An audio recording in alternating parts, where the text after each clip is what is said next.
ஓம் சாயிரா சாயிரா ஓம் சாயிரா சாயிரா ஓம் சாயிரா சாயிரா அன்பே சாயிரா பேரன்பே சாயிரா அகிலம் தளிக்க ஆத்மா விழிக்க அனுதினம் சாயிரா எங்கள் அன்பே சாயிரா ஒன்றே இறைவன் ஒன்றே பூமிக்கென்றும் சாயிரா சரணம் சாயிரா நன்றே செய்து வாழ்வோம் நாம் ஒன்றே செய்து வாழ்வோம் அன்பே சாயிரா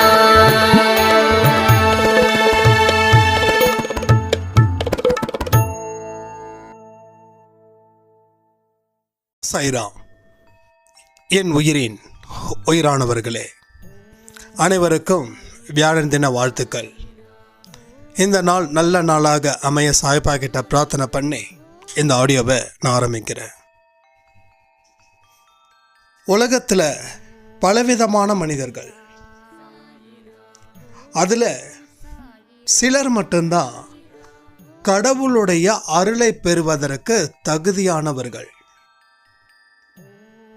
அந்த சிலரா நீங்க இருக்கீங்கன்றது மட்டும்தான் உண்மை.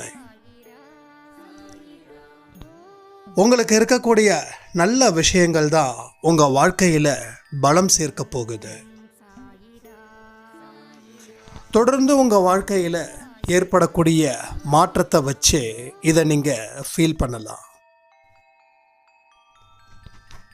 நம்மளோட பிரச்சனைகள் தீர்ந்தாலும் நாம நம்பிக்கையோட இருப்பது இருக்கே, அது சாதாரணமானது கிடையாது. சில மனுஷங்களை வச்சு நீங்க கம்பேர் பண்ணும்போது நீங்க கடவுள் அருள் பெற்றவரா இல்லையா அப்படின்றத ஈஸியா நீங்க ஐடென்டிஃபை பண்ணலாம். உங்களோட ஒவ்வொரு உற்சாகமான காலை பொழுது நீங்க எந்த அளவுக்கு கவனிக்கிறீங்க, அதன் மூலமா நீங்க பலனடையும் விதம் எப்பேற்பட்டது.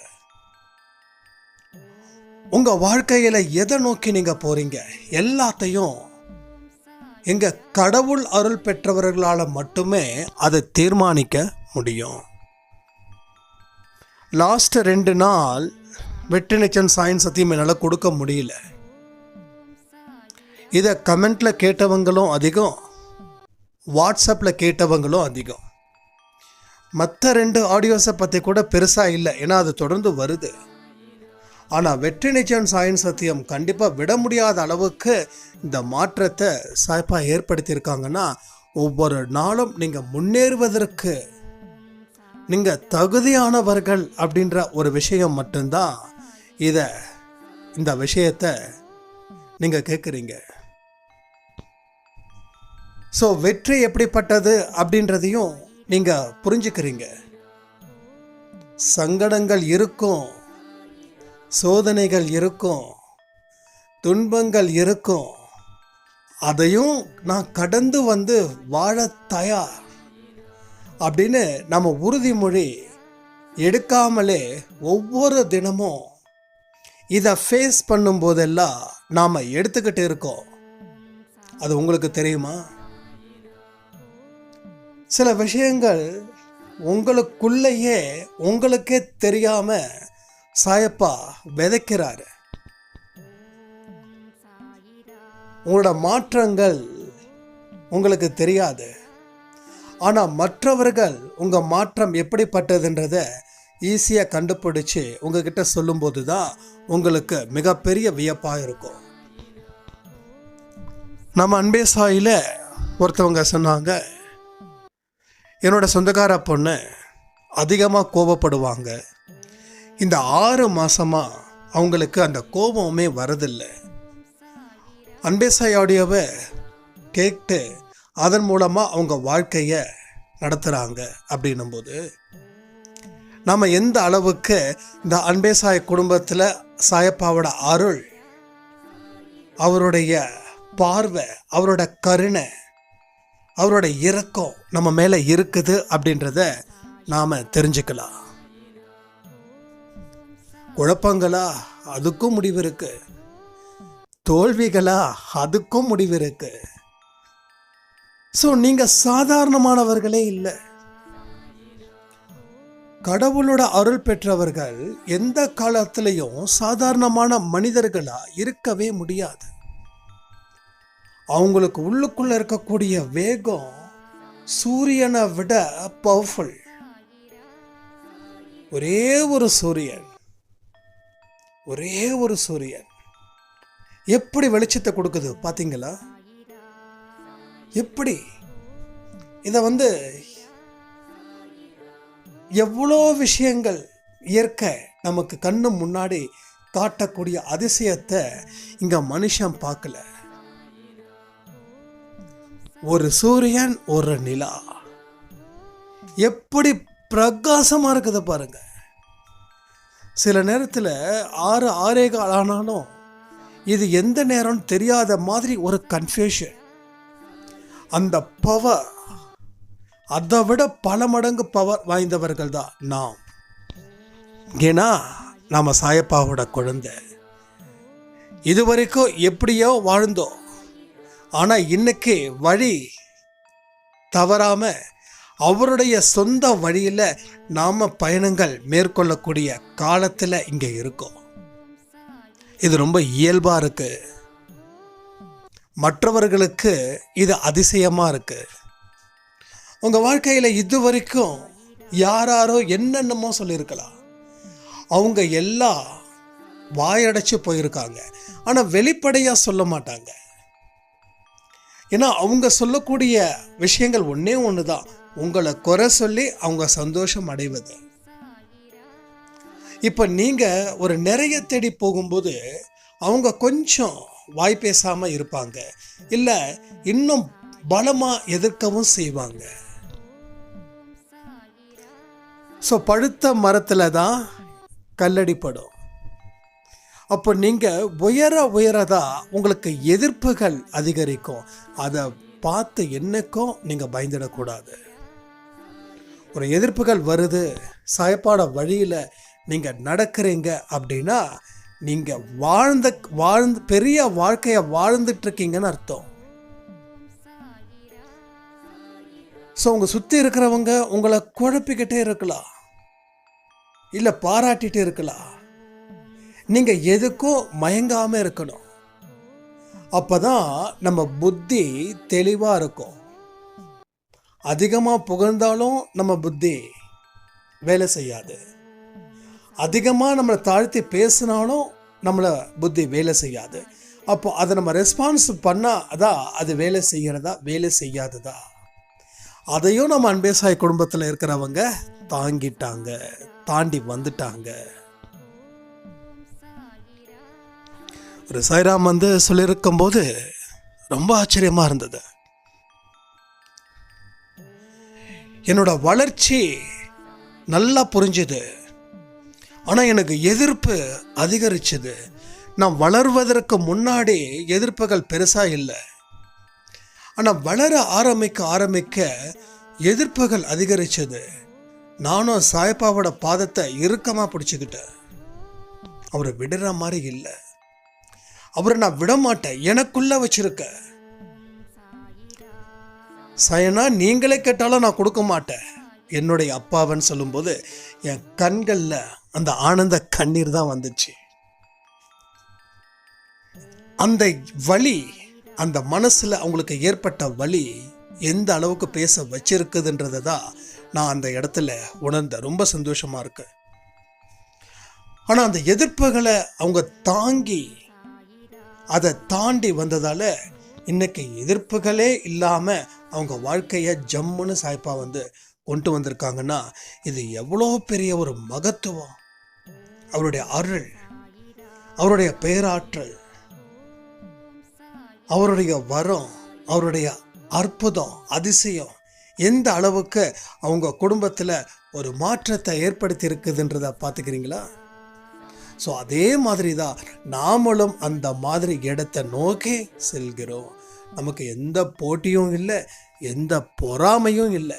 அந்த அளவுக்கு நம்ம கட்டுக்கோப்போட நம்ம மனசை கட்டுப்படுத்தி வச்சிருக்கோம். அப்போ உங்க வாழ்க்கையில இன்னும் நீங்க சாதிக்க வேண்டியது வானமே இல்லை.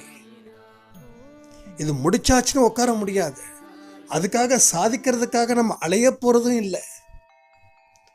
எல்லாமே இயல்பா நடக்குது. உங்க வாழ்க்கையில நீங்க இன்பத்தையும் துன்பத்தையும், இப்ப நான் சொல்றேன் கேட்டுக்கோங்க, இது உண்மை.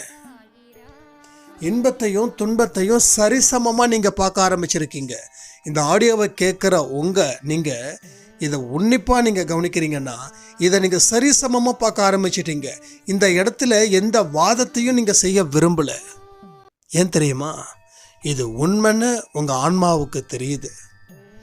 அதனால இதை நீங்க சரிசமமா எடுத்துக்கிறீங்க. அப்போ உங்க வாழ்க்கையில வளர்ச்சி அப்படின்ற ஒரு விஷயத்தை நோக்கி தான் உங்க நட இருக்கு. அது வேகமாகவும் இருக்கு, நிதானமாகவும் இருக்குது, பொறுமையாகவும் இருக்குது. எந்த இடத்துல வேகம் கொடுக்கணுமோ அங்க வேகம். எப்போ வேகம் கொடுக்குறீங்க? உங்க வாழ்க்கையில எதிர்ப்புகள் வரும்போது அந்த இடத்துல வேகத்தை அதிகரிக்கிறீங்க. எங்க? சாய்பாவை நோக்கி. எந்த இடத்துல பொறுமையா இருக்கணுமோ அந்த இடத்துல பொறுமையாகவும் நீங்க இருக்கீங்க. இது எல்லாமே உங்களுக்கே தெரியாத பல மாற்றங்கள். சில மாற்றங்கள் தான் உங்க செயல்கள் மூலமா வருது. ஆனா பல மாற்றங்கள் உங்களுக்கே தெரியாம உங்க மனதில் சாயப்பா ஏற்படுத்தியிருக்கக்கூடிய மிகப்பெரிய புதையல். ஸோ ஒரு கோல்டன் ஆப்பர்ச்சுனிட்டி உங்க வாழ்க்கையில எப்ப வேணாலும் கிடைக்கும். அப்ப இந்த ஜென்மத்தில் நீங்க ஒரு சந்தோஷமான வாழ்க்கைய 100% நீங்க வாழ முடியும். வாழ்ந்துதான் தீரணும். இது சாயப்பாவோட உத்தரவு, சாயப்பாவோட கட்டளை, அண்ட் சாயப்பா உங்களுக்கு கொடுக்குற வாக்குறுதி. மனிதர்கள் வாக்குறுதி கொடுக்கறதுக்கும் தெய்வங்கள் வாக்குறுதி கொடுக்கறதுக்கும் வித்தியாசத்தை நீங்க நிச்சயமா உணரலாம். ஸோ தெய்வமே உங்க முன்னாடி இந்த வாக்குறுதியை உங்களுக்கு கொடுக்குது. அந்த வாக்குறுதியின்படி உங்க வாழ்க்கையில வெல்வதற்கு இன்னும் சில காலங்களே. அந்த காலங்கள் உங்களை நோக்கி வருது. நீங்களும் அந்த காலத்தை நோக்கி போறீங்க. காலத்தை வீணடிக்கவும் இல்லை. உங்க உறுதியான மனநிலை அப்படிப்பட்டதாக அமையுது. இங்க எத்தனையோ பெண்கள் கண்ணீர் விட்டவங்க இன்னைக்கு ஆனந்த கண்ணீரை மட்டும்தான் விடுறாங்க. இப்ப கண்ணீர் விட்டுக்கிட்டு இருக்கிறவங்க 100% அதே தான் உங்களுக்கும். ஏன்னா அன்பே சாயில ஒரே குணம், ஒரே மனம், ஒரே பாதை. இதுல எந்த மாற்றமும் இல்லை. ஒரு இடத்துல கூட அன்பே சாய் குடும்பத்தில் இருக்கிறவங்க அந்த வழியில போலாமான்னு யோசிக்கல. இந்த வழி தான் நமக்கு கொடுத்தது, இந்த வழியில தான் நாம போகணும்னு மனசை ஒருநிலைப்படுத்திட்டாங்க. ஒருநிலைப்படுத்திட்டீங்க. நான் 3வது குடும்பத்துக்கு பேசுற மாதிரி பேசுறேன், நம்ம குடும்பத்துக்கு பேசுறேன். ஸோ ஒருநிலைப்படுத்திட்டீங்க. இதெல்லாம் உங்களுக்கே தெரியாத மாற்றங்கள். யாராவது அன்பே சாய் குடும்பத்தில் இருந்து என்கிட்ட பேசணுன்னா பிரச்சனை இருக்குதுன்னா அடித்து சொல்லுவோம். உங்களுக்கு பிரச்சனைகள் கண்டிப்பாக தீரப்போகுது. ஏன்னா என்னைக்கு இந்த பிரச்சனைகளை நீங்கள் அன்பே சாய் குடும்பத்தில் பேச ஆரம்பிச்சிட்டிங்களோ அன்னைக்கே அதற்குரிய தீர்வுகளும் இதில் அடங்கியிருக்கிறது. ஸோ 100% ஃபாலோ பண்ணக்கூடியவங்களுக்கு வெற்றி வாய்ப்பு சீக்கிரமாக அமையுது. கொஞ்சம் % கம்மியாக இருக்கிறவங்களுக்கு வெற்றி வாய்ப்பு நாட்களோ மாசமோ வருஷமோ தள்ளி போகுது. உங்க மனசை எந்த காரணத்தை கொண்டும் கவனி, கண்டிப்பா ஜெயிக்கணும் அப்படின்னு ஃபோர்ஸ் பண்ணாதீங்க. மனசை அதை பாட்டுக்கு விட்டுடுங்க.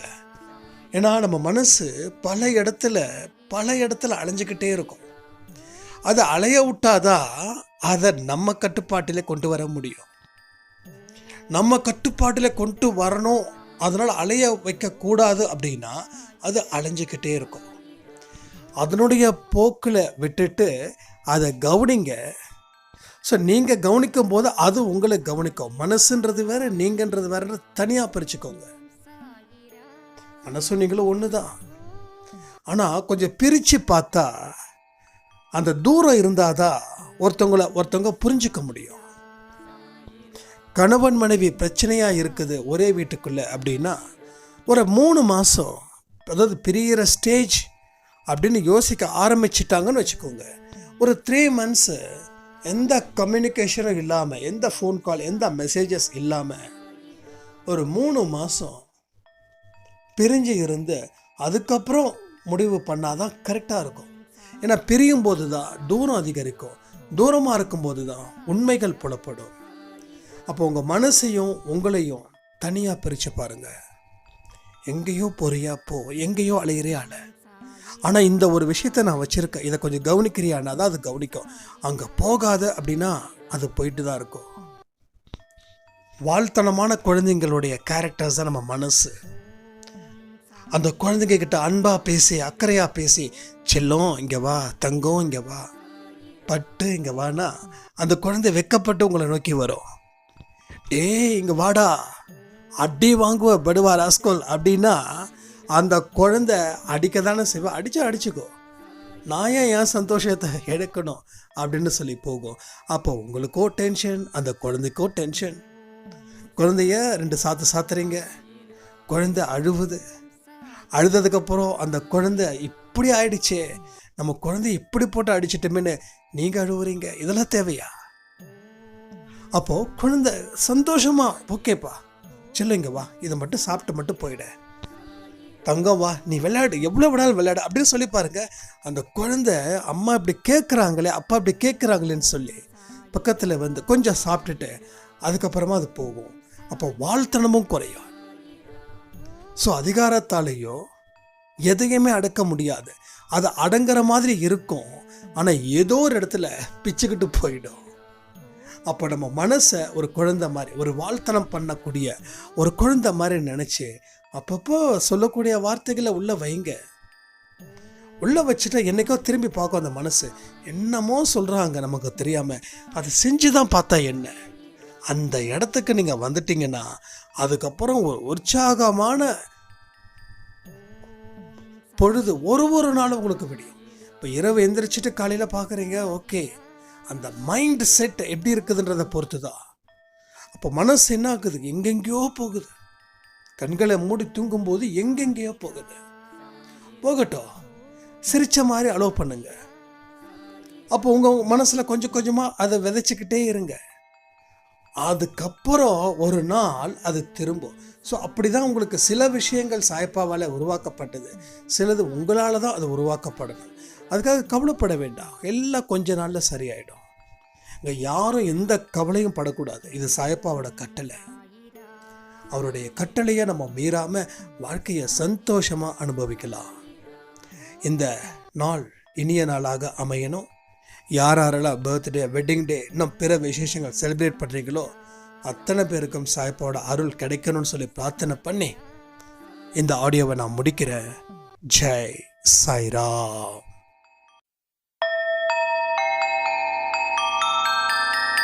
ஓம் சாயிரா, சாயிரா, ஓம் சாயிரா.